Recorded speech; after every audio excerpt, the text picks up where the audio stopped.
This is the Defenders podcast on TV Podcast Industries. We are back talking about animation in the MCU with the Eyes of Wakanda, episode 1, Into the Lion's Den. If freedom is what you offer, why are there so many chains? The chained sacrifice today to build the world of tomorrow.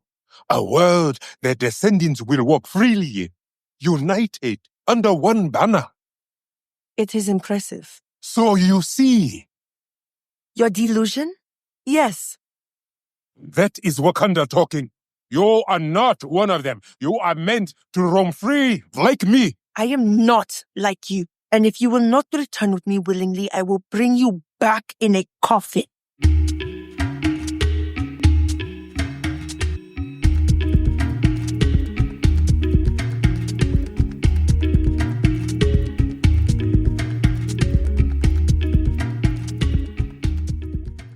Welcome back, fellow Defenders, and I guess War Dogs, to TV Podcast Industries, where we're talking about the Eyes of Wakanda, episode 1, Into the Lion's Den. I'm one of your hosts, Derek. Hello there, fellow Defenders. I am your other host, John. Welcome back to the Defenders podcast and to the Eyes of Wakanda. Yes, another week, another reason not to be continuing our coverage of Sandman, apparently. Really don't want us to continue on with our coverage of that. Like, I'm really excited to talk about the next 3 episodes of the Sandman. We've only recorded the first 3. We've watched the other 3, written our notes and everything, ready to go. The other 6 episodes of the series are already out on Netflix. The 5 episodes of the series, I think, are already out on Netflix right now, and we can't get back to them. But at least it's a good reason. At least it's a cool animated show, all released today. Absolutely. We're just juggling a lot of different balls at the moment, and we decided we could do the Eyes of Wakanda relatively quickly, and then come back to the Sandman as well. Yes, exactly. Because we've got quite a number of the episodes teed up, ready to go for after our coverage of the Eyes of Wakanda. Exactly. If you want to hear that coverage, just make sure you pop on over to our website at tvpodcastindustries.com. Subscribe to the podcast there and you get access to all of the shows that we cover. It's about 76 shows, I think, overall over the course of the last 11 years. So, lots and lots of stuff to listen to. But for the moment, we are going to focus on our coverage of Eyes of Wakanda, and we want to hear your thoughts. You can email us to feedback at tvpodcastindustries.com with your thoughts about any of the episodes of Eyes of Wakanda or the entire series. Or you can pop on over to our Facebook group at facebook.com/groups/TV Podcast Industries, where there's a spoiler post up for each of the 4 episodes that were released today on Disney+.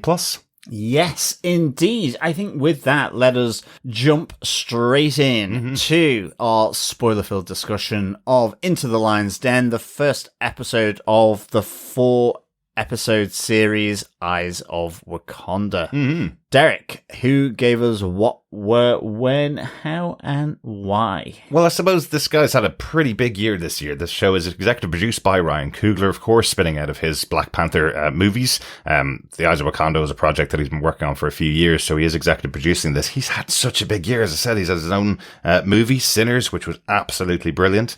Really, really good. He's also with the executive producer on Ironheart, which again spun out of Wakanda Forever. So really, it's Ryan Coogler's year, isn't it? There's certainly a lot of Coogler in 2025, which is a really good thing. Absolutely. Keep him on board producing stuff for Marvel as much as you can, because he is going to fly into the stratosphere after the Sinners. So great to have him on board here. The rest of the executive producers for this show are Brad Winderbaum, Kevin Feige, Louis D'Esposito, Shinji Coogler, Sev Ohanian, Kalaya King, Todd Harris, Dana Vasquez, Eberhardt as well. This show is helmed by Todd Harris, who's the executive producer and director for most of the episodes here as well. He was a storyboard artist since 2008 and started work with the MCU with Thor Ragnarok and Black Panther itself back in 2017 and 2018. He's been working on every single MCU project ever since then. So, and you'll see throughout the series lots of other people that were involved in those MCU projects, in the storyboarding for the movies, are involved in this project here for Eyes of Wakanda as well, which is quite cool. Excellent Love stuff. that. Love that. Yeah. This episode was directed by Todd Harris, as I mentioned, and written by Geoffrey Thorne. He's one of the executive producers on the show as well, and he's been a writer for 15 years, including the Marvel official Black Panther podcast, Sins of the King. Nice. Yeah, there's some really Fellow cool... podcaster, Exactly. Geoffrey. Well, it's a scripted story podcast. They did one for Wolverine, They did one for Fantastic Four, and then one for Black Panther as well. So yeah, some really cool stories there from Marvel as well. John, do you want to tell us what they gave us for the first episode of Eyes of Wakanda? Sure. In 1260 BC, in the land of Wakanda, the leader of the Dora Milaje, Akeje, needs help from Noni for a solo mission. A former high-level Wakandan leader, calling himself the Lion, has left the secretive society armed with dozens of powerful Wakandan items. If these items fall into the wrong hands, they could pose a danger to the world. Noni accepts the mission and locates the Lion in Crete, where he is capturing and enslaving the people to add them to what he believes is a utopian society. Noni battles and confronts the Lion, but she is blinded in the fight. He refuses to return to Wakanda and sets an explosion which sends all the Wakandan artifacts to the bottom of the Aegean Sea. Noni returns to Wakanda and is offered a place back in the Dora Milaje. When Noni refuses, Akeje offers her membership of the War Dogs, a secret society with the purpose of keeping Wakandan tech out of the hands of the rest of the world for as long as it takes. Excellent. Yes. So our kickoff episode, the first episode in Eyes of Wakanda, kind of setting up what the series is about. Spending time with the War Dogs here.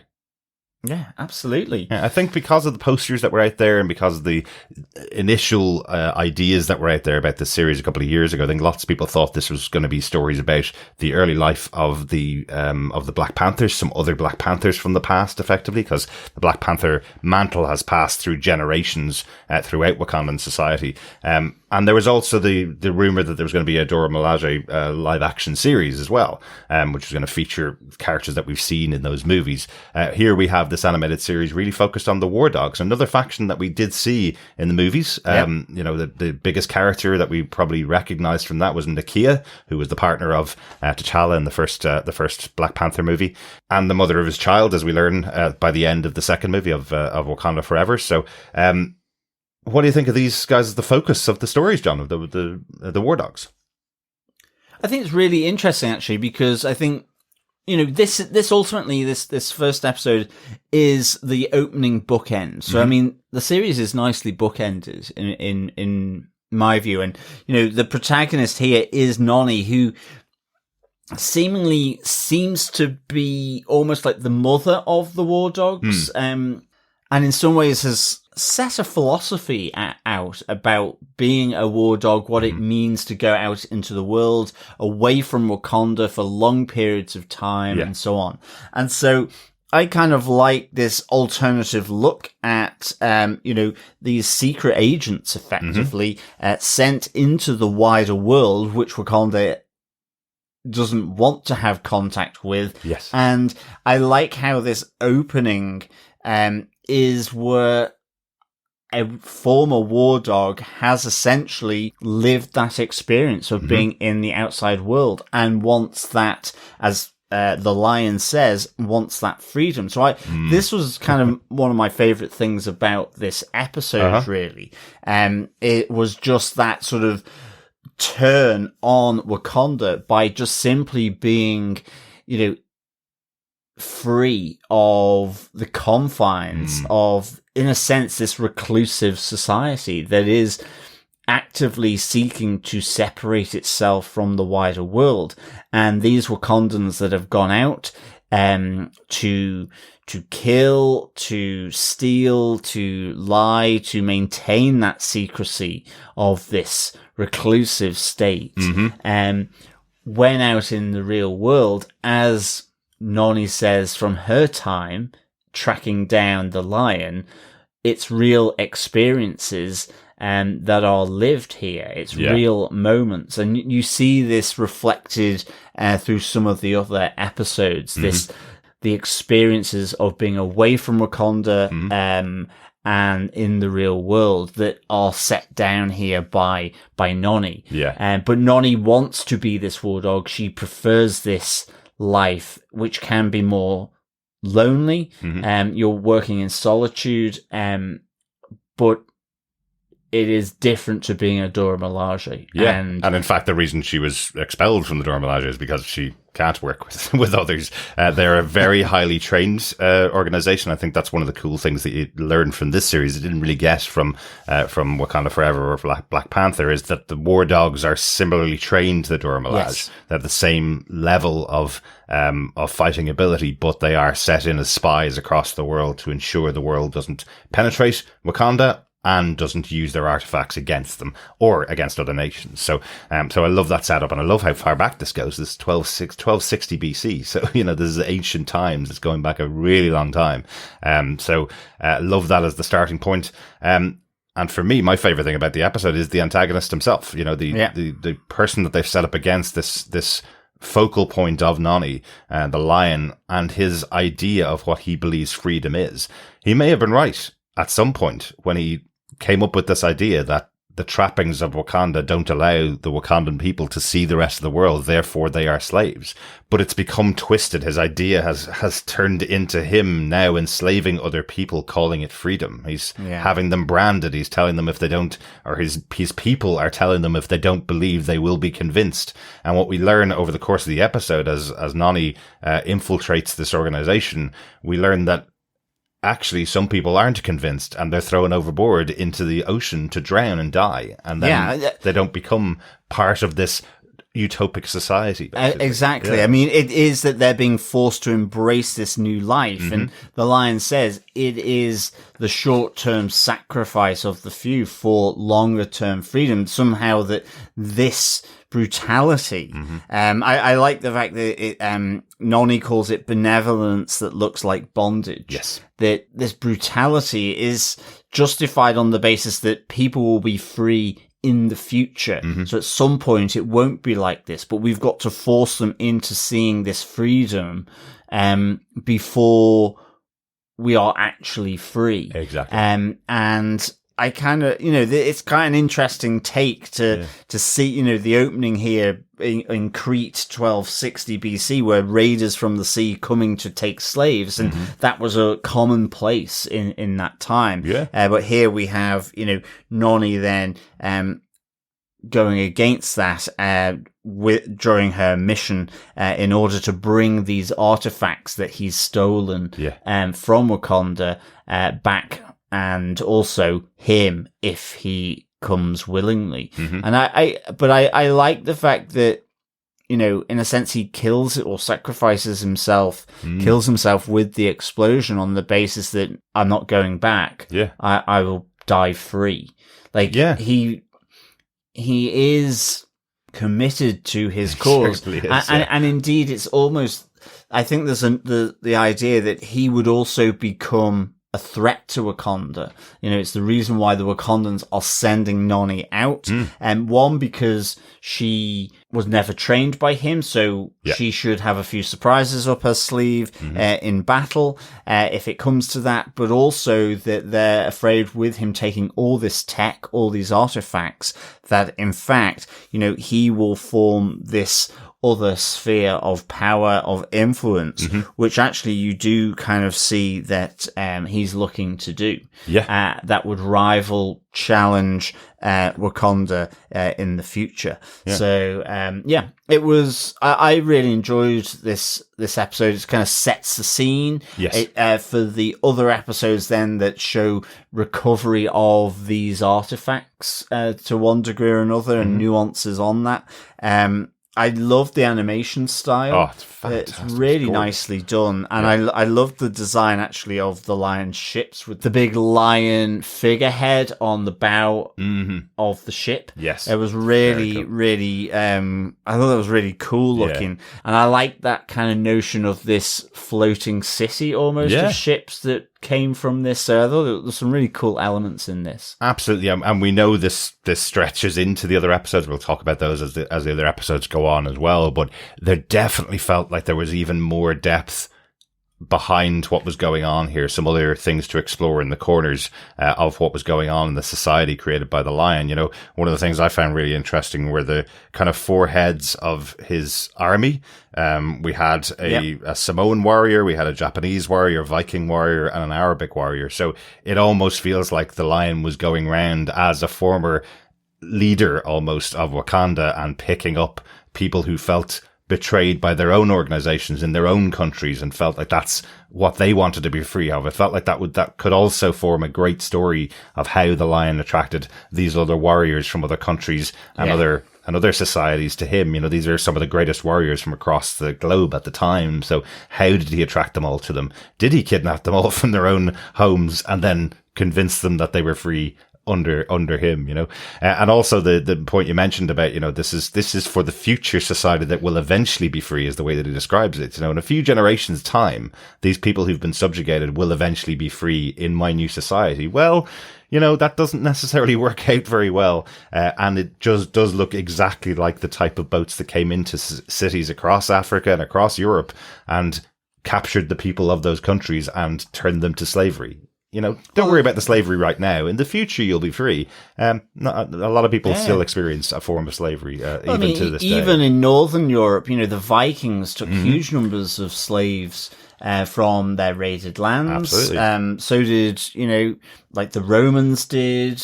All this, it's almost kind of commonplace to some degree at this time. Not as such right, but, you know. Absolutely not, you know, it was that threat and danger in the world at this time. So yeah, I mean, I really thought this was great. I mean, ultimately, we have Noni returning to Wakanda and, as you say, sort of deciding really to serve as a war dog and not as a Dora Milaje. And a touch that I really liked about this, when she returns feeling like she's going to be disgraced because she didn't achieve her goal. She didn't get the lion back, and she didn't retrieve all of the artifacts, these dozens of artifacts that are now out in the world.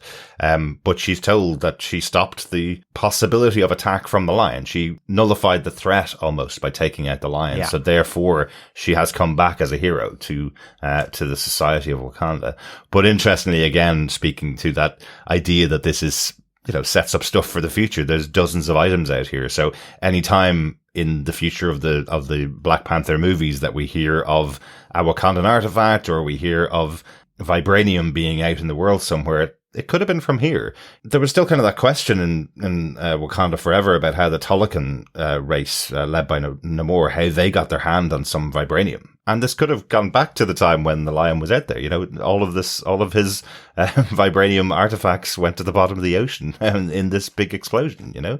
So there's a little tie there. This is how some vibranium got out of the land of Wakanda into the world. So there are other instances, of course, which we'll talk about as the series goes on as well. Yeah, absolutely. Any other notes on the episode? Anything else you want to talk about the episode, John? I think the only note from me is that, you know, the war dogs, as described by Akeje, you know, are this secretive network of spies.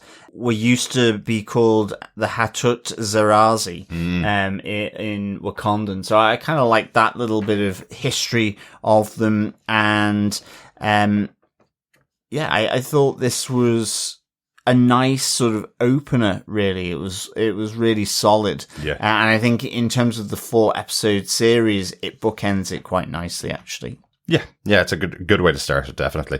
One of the things I absolutely loved in the episode, the fight between Noni and the lion, is really good. It's really interesting, and you know they're using every trick they have available in animation as well. I particularly love the fight on the hanging silks when the two of them are battling back and forth, going down levels on this city on the ocean. Basically, I think it's really cool. Yeah.